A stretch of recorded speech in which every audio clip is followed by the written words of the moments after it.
Hulk একজন রিক্সা চালক, রিক্সা চালিয়ে তার দিনকাল চলতেছে, তো খাত সেজে সে বাড়ি যাইতেছে। হাল্ক খেতে বসতে তার বাবা বলতেছে তার জন্য কাল মেয়ে দেখা হয়েছে, তো কাল মেয়ে দেখতে যাবে। হাল্ক তো খুশি।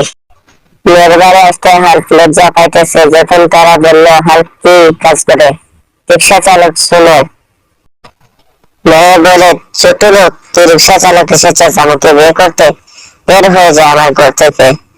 তো হাল্কের বাবা এত অপমান সহ্য করতে পারে না। হাল্ক এবং তার বাবা চলে যায়।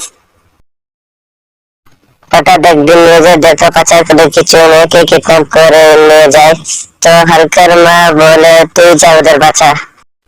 হাল্ক পুলিশ স্টেশনে যায় ওদের তথ্য নিতে। পুলিশ কেউ তার সাথে যাইতে চাইছে না।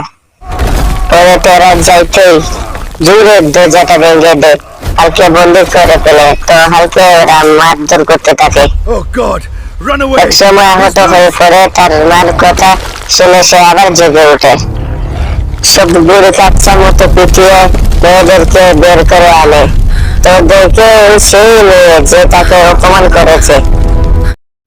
মেয়ের পরিবার এসে ক্ষমা চাইলো আর বলল, টাকা দিয়ে সবকিছু বিবেচনা করা যায় না, মন দিয়ে করতে হয়।